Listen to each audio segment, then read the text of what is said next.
when I retire, a prospect which grows more appealing every day,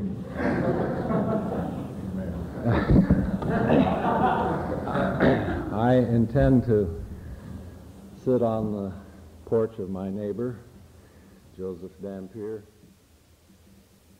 and have the leisure to listen to him hour after hour, day after day, month after month, and if God pleases, year after year, share with me the harvest of a lifetime of learning.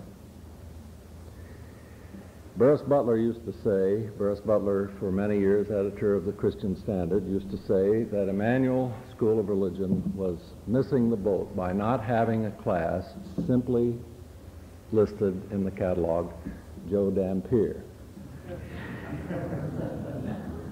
A class in which there would be no agenda, it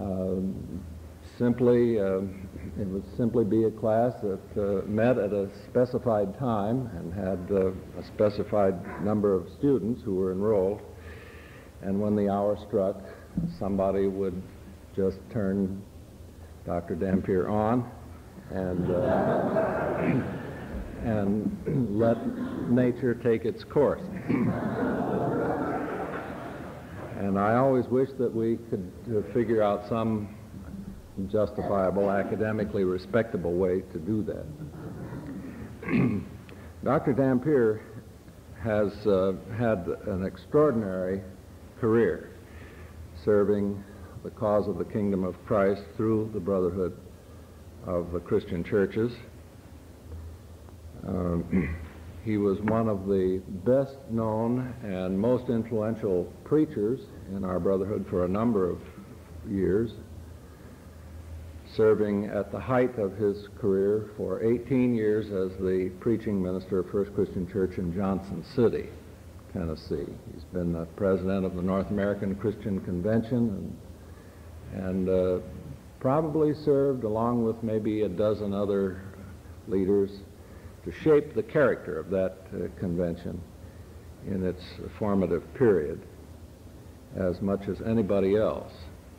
But by all odds, the most important contribution he has made to the kingdom is in the establishment of Emmanuel School of Religion. Nobody else has had as definitive a role to play in bringing this school into existence as Dr. Joseph Dampier, who served as its first dean, served as president for a time, served during its whole history up until this semester as professor of Christian ministries. A man of many, many abilities, and a dear friend of mine. And my only regret in introducing him this morning is that I introduce him as a retired professor of Christian ministries. He ought not to be retired. Joe, we're glad to have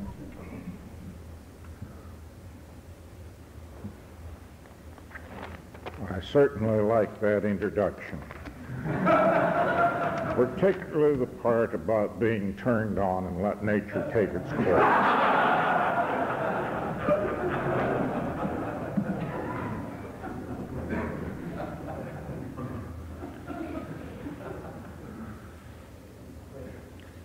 They let me pick my own topic for this morning, and I chose for a topic, how to stay in the ministry. And then the chairman of your chapel committee called up and wanted to know what hymn would go with my topic. The only one I could think of was, "I Shall Not Be Moved," and he wouldn't sing that.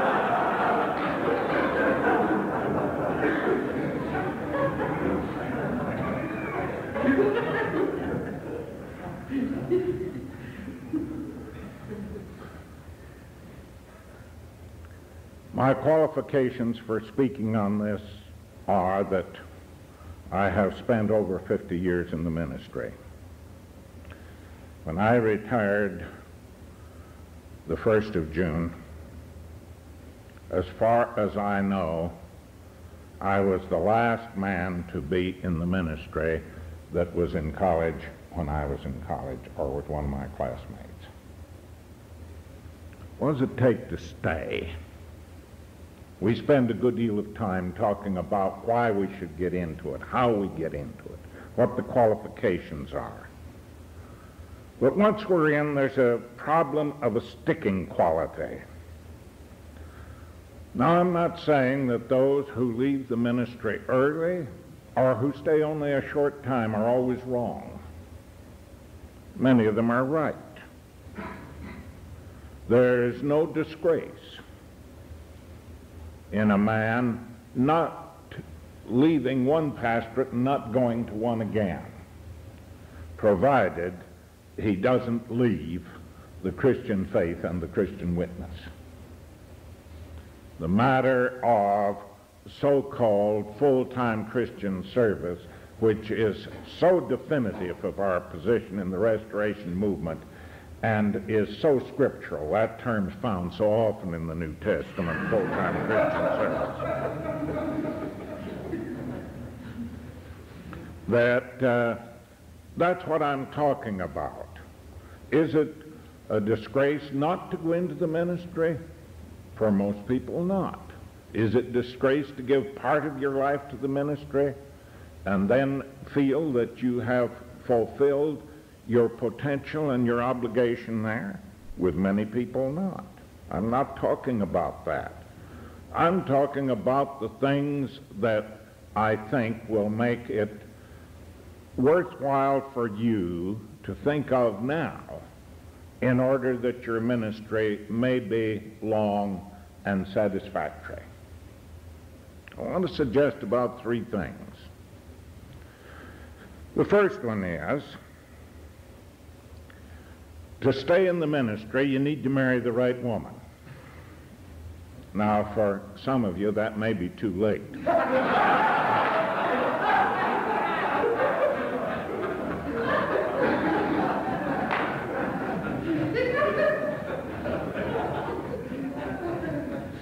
Because over the years of observing my friends and classmates, I think perhaps discontented wives have shortened ministries as much as anything else I know. There is nothing in life that I think brings as much personal satisfaction to any man as living with a contented woman.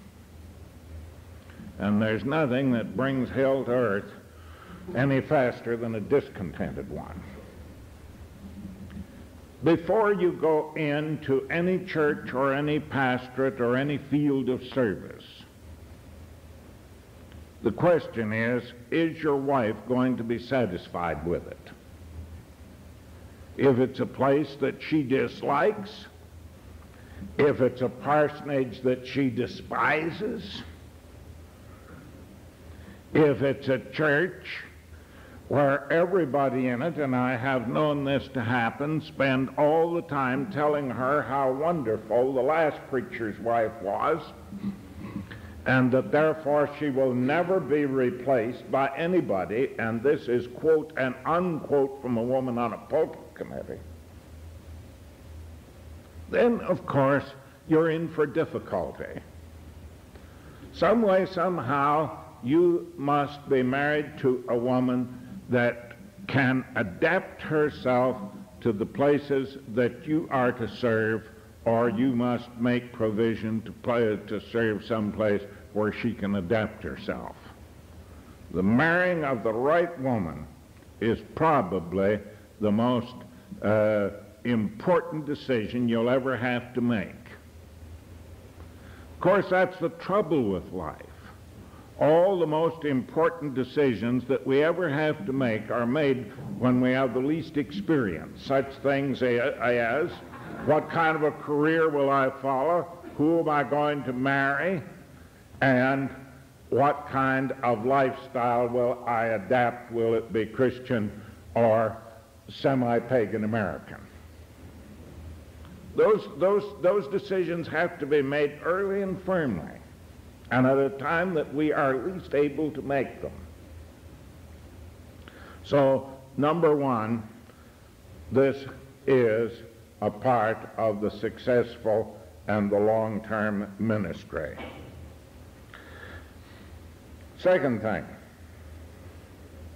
you're going to have to dig a well deep enough that your pump won't suck mud.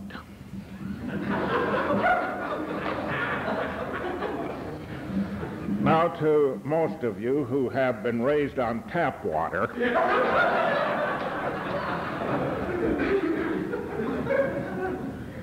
that figure of speech may not mean so much to you, and maybe I better stop and explain. Those of us who were raised back in the old days when I was alive, for instance,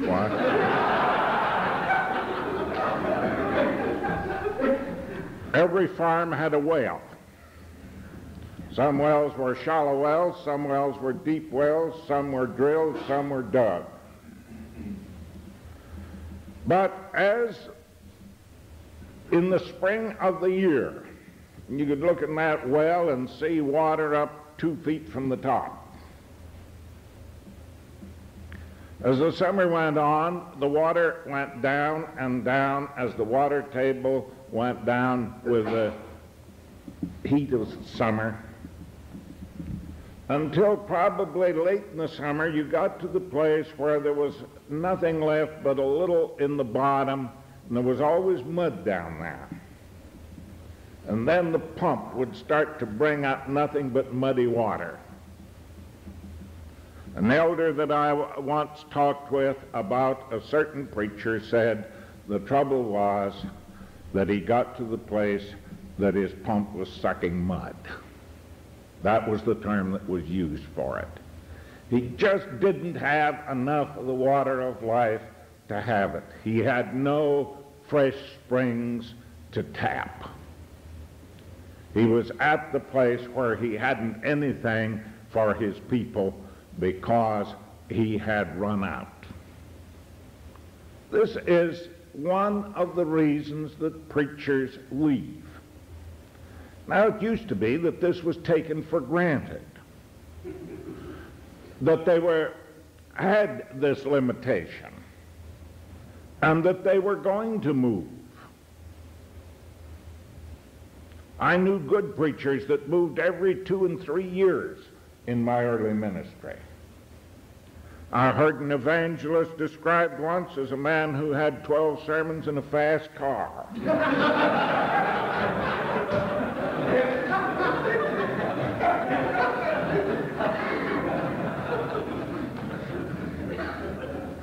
But you know, that day is over. You may not be a Marxist, but there's an economic determinism to some of this. It costs too much to move in this day and age.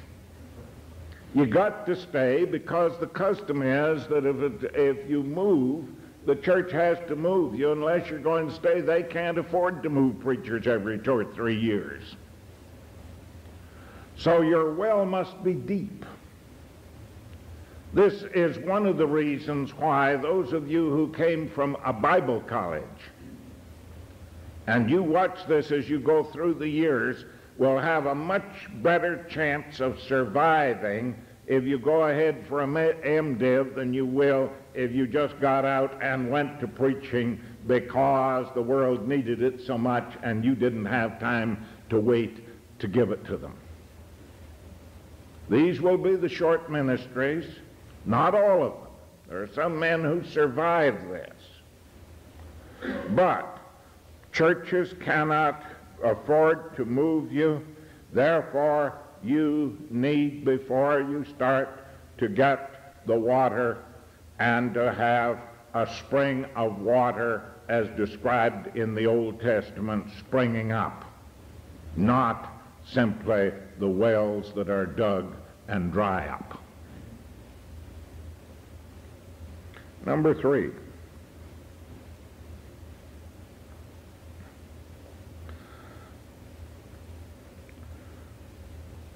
You got to learn to read in the bathroom.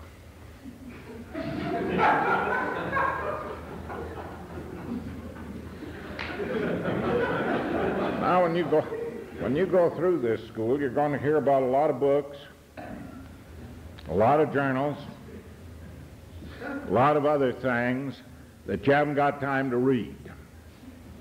Now, of course, you think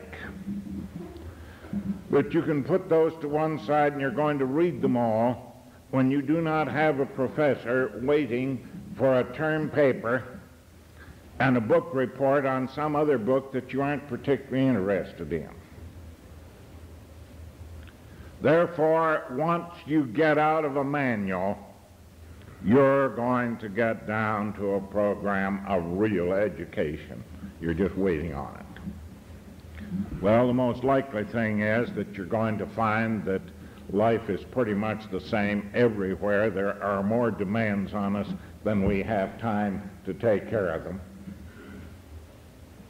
And you won't have professors, you'll have elders and deacons and cranky old maids. Sometimes they'll all be the same thing.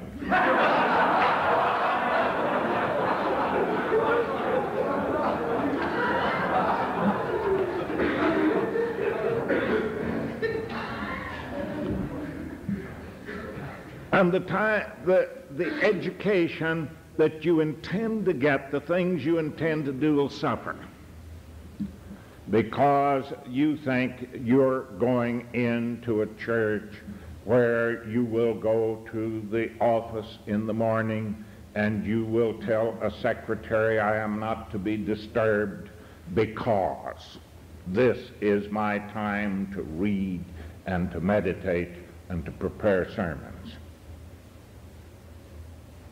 That's all right as far as the secretary is concerned, but it won't impress that other bunch a bit. When they want to see you, they will be demanding. The telephone will ring and there will be calls to do things that you can't put off. You can't be called and told that they think someone's going to die and you have to say, well, now, just go ahead with it because I am busy with my reading this morning. You get kind of in the problem of the old Scotchman that was about to die, and his wife was busy cooking stuff in the kitchen, and she was cooking mutton. And all at once he sniffed and said, I smell mutton. She said, yes, I'm cooking mutton. He said, if I just had a good dish of mutton, I think I'd get better. And she said, get on with your deeing, old man. That mutton's for the wake.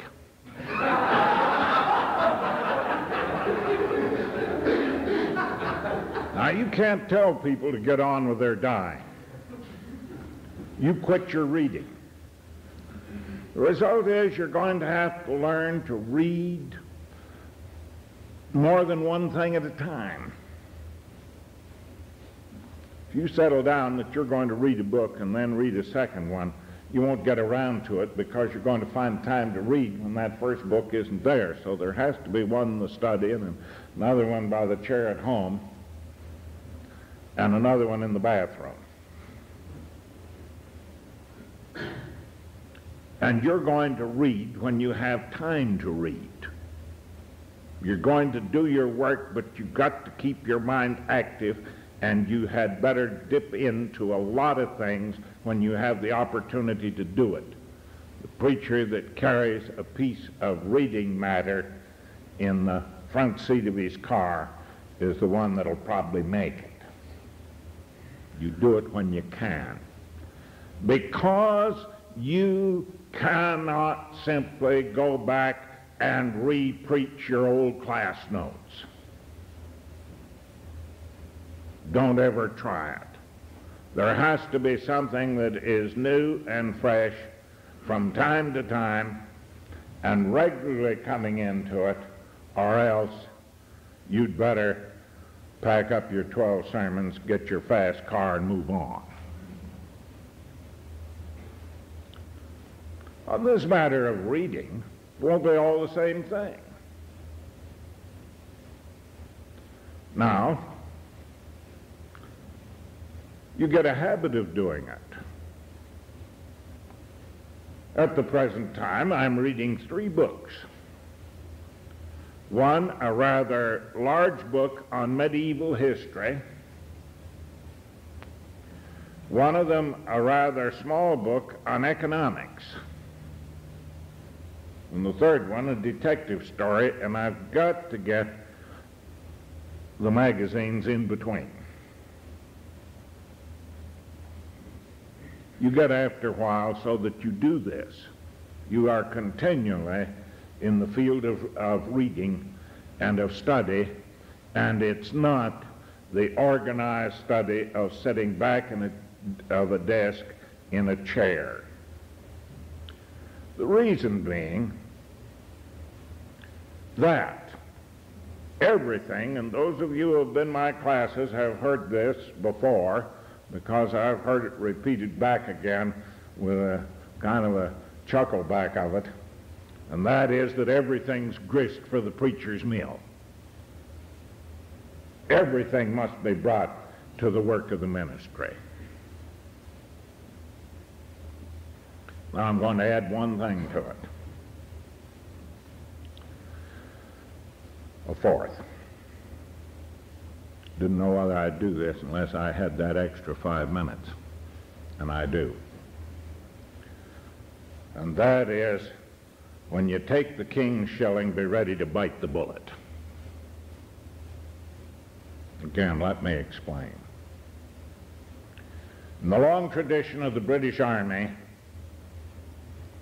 induction into the Army was not carried out by the repeating of the oath of allegiance that is used in the American Army.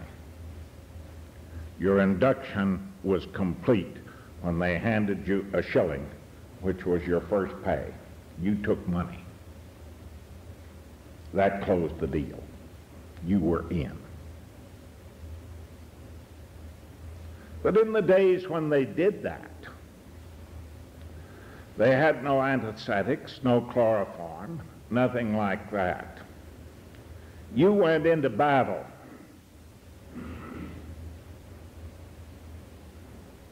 If you got your foot shot off and they decided they had to cut the leg off, it was done by giving you as much whiskey as you could drink quickly, having a crew stand back that could make a rush and grab you at the surgeon's signal,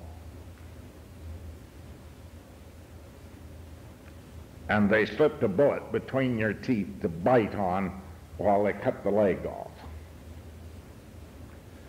I am told that there are some Civil War museums in this country, and I have not found out where they are, in which there are some bullets with teeth marks on them that were saved after the Civil War, where that method was used. What am I saying? When you go out and preach for a church and you receive from them that on which you live, when you take the shilling, there's going to be things that aren't going to be pleasant. Make up your mind ahead of time that not all life is going to be a glorious experience mixed somewhere between social success and the gift of the Holy Spirit.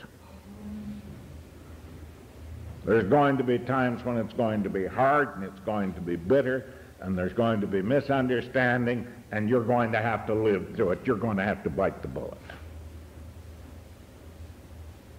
So it is that I leave you with this. I hope you'll stay a long time in the ministry. I hope you'll do the things that'll make it possible to stay a long time in the ministry, because I can assure you, if you do, there'll come a time you'll be glad you did.